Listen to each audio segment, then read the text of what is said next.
let's get to it. I didn't even wash my face. If you want to see what my skincare is, go to my first like Vlogmas vlog, the one where I'm talking about skinny white people. First thing I talk about is my skincare, and I forgot to mention my SPF because I wasn't trying any SPF at the moment.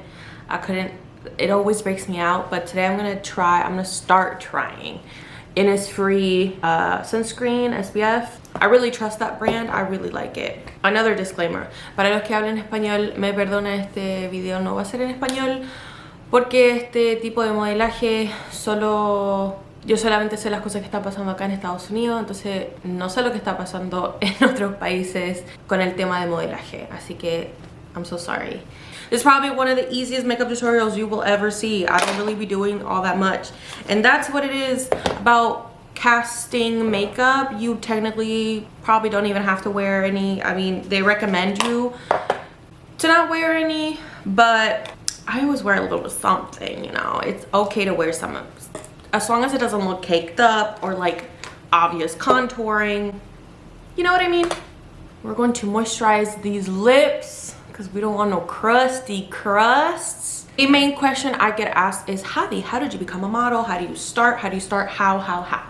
I will tell you, this was not a career that I thought that I was going to have. I thought Instagram and YouTube were going to be my main sources of income, which technically they still are. I just now have added on modeling. By the way, this is a no foundation look, so I'm sorry if you like foundation. You want to minimize the products that you use in your skin when you're doing castings or digitals, stuff like that. Covering up little things. I started by looking for agencies. I will say right now, you do not need to be signed to start modeling. What you can do right now is practice. Just practice. I get a lot of questions asking like, I'm so awkward like around the camera, like I don't feel very confident, how can I model? And I'm like, you can't. Like, you need to have some sort of self-confidence in order for you to work the camera, because at the end of the day, you're the one who's making the products to look good or selling the product, anything around that. It's because you feel good, right? You're confident. So if anything, if you're not comfortable around the camera, then, well, first, I guess I'm surprised that you would be interested in modeling, because then, you know, like, wouldn't you be very excited to be in front of the camera? So if that's the case, practice.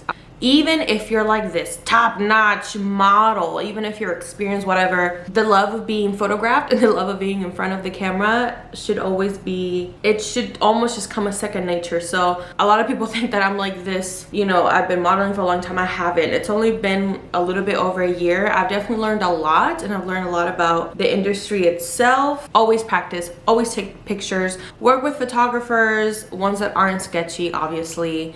You are in charge of your own angles and knowing what looks good on you, so whatever that may be, work that angle. This should happen before you even, I guess, try to start getting signed.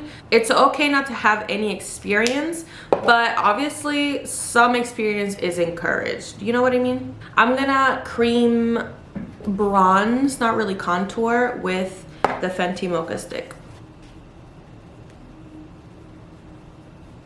After you've done a lot of practicing, after you feel a little bit more comfortable around other people taking your pictures. I used to be one where I used to get so uncomfortable with other people taking my pictures because I know what angles I like and I know how I can picture best. And also on top of that, being curvy, being plus size, mid-size, basically anything other than a size 2, there are certain angles that aren't necessarily flattering, and I'm quoting that just because what is flattering anyway? But there's definitely certain ways that you can maximize your curves. I've definitely made a video about that already, so it's my how to pose video. It got a little too white over here. I need to bring back that dimension. Totally blanked out. I have no idea what I was saying, but whatever. You start getting an idea of how you're posing, what is working for your body, then you can start to look for agencies. But I guess honestly, before any of that, Instagram. And hear me out. Instagram started off your regular schmegular app for socializing, not much to it. Now it's a whole business. After the matchstick, I just do bronzer. Wait. I do blush, and this is my blush. It's the Juvia's Place Serafina. No, it's not Juvia's Place, is it? Yes, it is.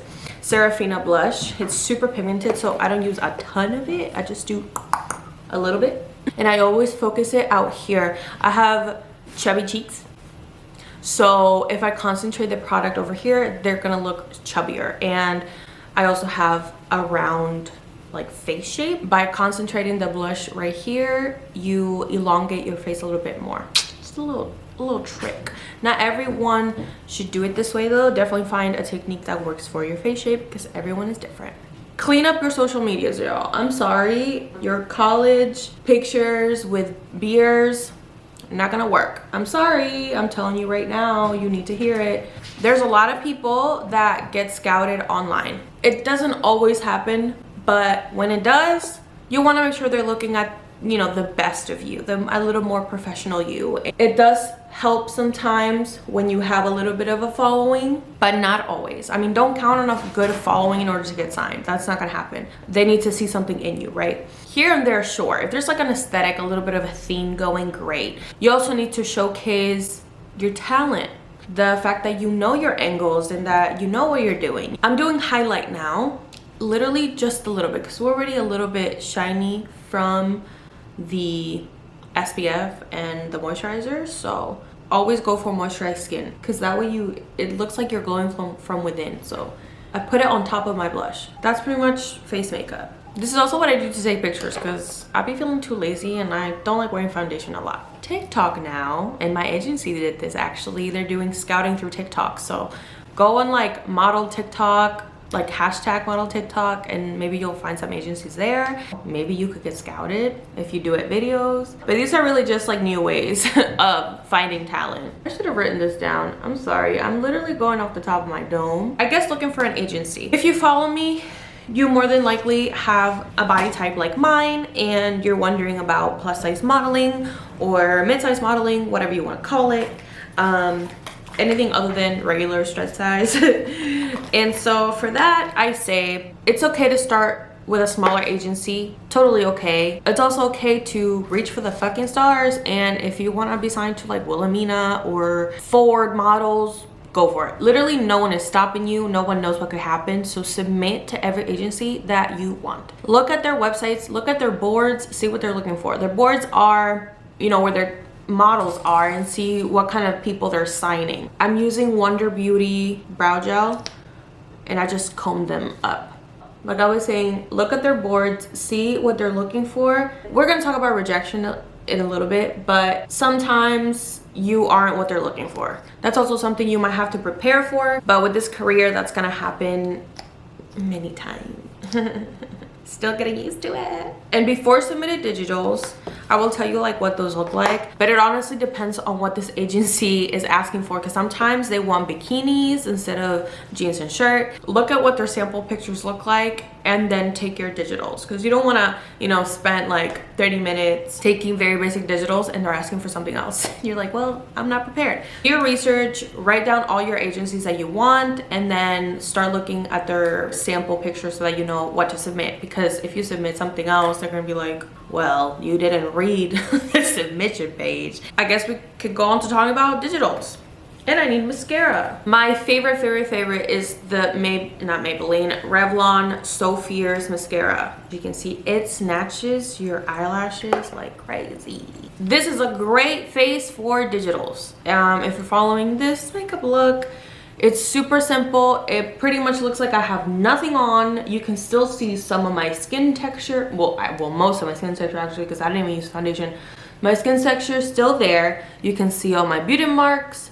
You can see some discoloration. That's okay. I mean, agents know that you are a person, so you don't need to look airbrushed for them at all. In fact, a lot of them will like you showing your actual face. For digitals, do very minimal makeup or no makeup at all. If you're comfortable with that, I've done castings where I wear absolutely nothing and I just do a little mascara and some brow. That can go a long way as well. The digitals that I sent to my agency, I think I still have them. I'm gonna try to put them in here so you can see what I was signed with and how I posed to get signed. I submitted through email, I'm pretty sure. I think that's how they still have it. Almost like a week later, I got like a casting call and I was signed.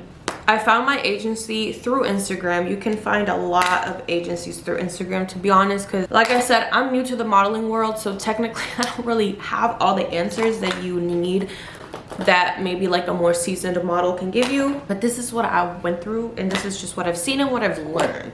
Also, I'm done with my makeup and it's been 10 minutes. I'm gonna zoom you in so you can see.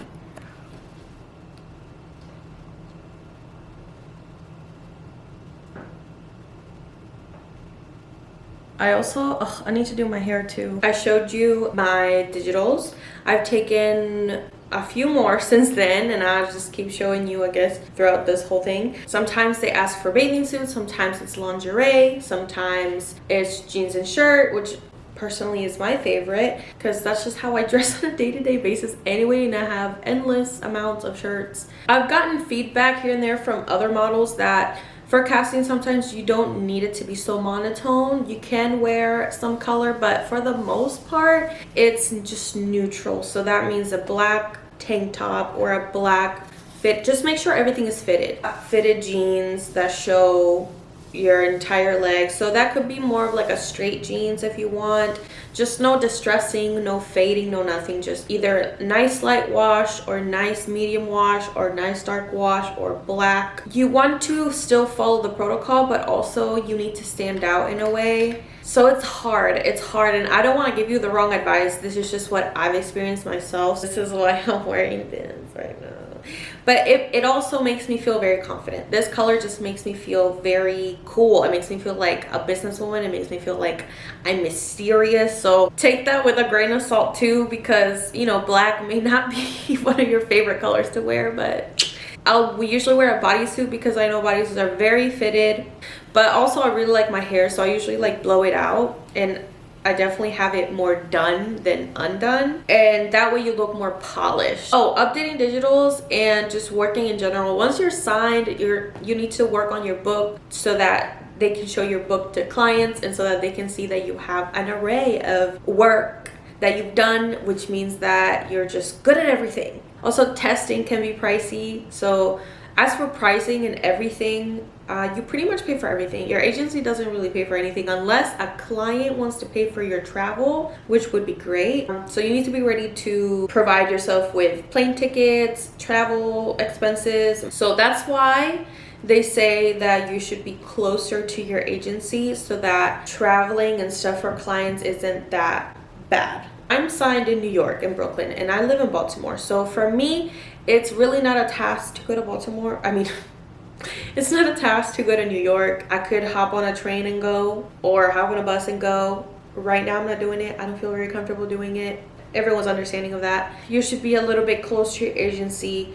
You don't have to be though. Like, I have a friend who's signed in LA and she lives in Texas. There's people signed overseas. It's just you need to be able to provide travel for yourself. That's pretty much all that is. You need to make sure that you can get there if you need to be there. But yeah, you're responsible for paying for everything. And also taxes, oh my God. This video about to make me depressed. You are responsible for your taxes, so make sure you know that. And I'm not about to go into it because taxes just piss me off. But yeah, you're gonna get paid, then your agency will take a cut, boom, and then out of that money you need to take out your tax money.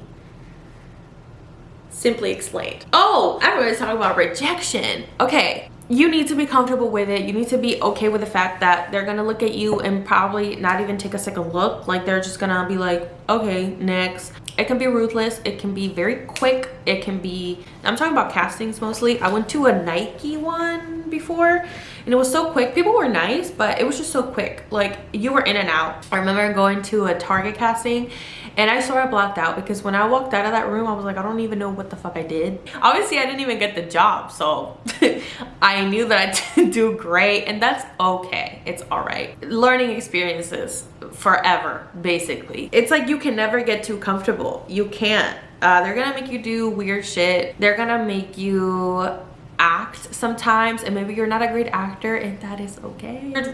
Rejection, I feel like I've dealt with it pretty well. I thought that maybe I would get butthurt about it, but to be honest, a great like mindset to have is whatever is for you is already yours, and you already have it in the bag. So that means it probably won't be hard for you to get it. It'll feel instant almost, and you'll feel very confident about it. So I always feel that way when there are certain things that are happening, and I really trust that, and you should trust it as well. Endless opportunities too with this industry. There's doors that will open for you that you never thought would be open. Try not to turn down opportunities, y'all. Don't do that, especially when you're early in your career. But yeah, I think that's pretty much it. And I guess last piece of advice is don't give up. Don't let anything discourage you. Don't let anyone dim your light. None of that. Oh, with height and size requirements, y'all, like I said, it's okay to look for a smaller agency and ask about their clients, see who they work with. Everyone in my agency looks different. Everyone is celebrated the same. Everyone is special in their own way, and I love that because I hated looking at some modeling boards and everyone was exactly the same. So if you're thinking maybe you're too short, if you think you're too big, if you're thinking you're too small, maybe you have tattoos all over, hello. If you feel like you do not look like the beauty standard, or the beauty standard has never, you know, you've never conformed to it, honestly, I just suggest my agency because I love them. My camera cut off, but I was just trying to say there's always a place for you to belong to, and that doesn't mean that everyone else will look like you. It just means there's a group for you to be yourself, and everyone loves you and everyone celebrates you. So don't get too caught up with agencies that aren't going to serve you. At the end of the day, agencies work for you so you can work for them. It's gotta be a good combination. Definitely be picky, and don't just sign with an agency just so you can call yourself a side model. You need to make sure that agency is working their asses off, because I've seen so many models who are not happy with their agency, and it's like top-notch agencies that even I was looking at. That's it for my modeling advice. Never think that you can't do something, because that is only a limit that you're putting on yourself. I hope you're having a wonderful day or a wonderful night whenever you're watching this, and I'll see you in my next one. Bye.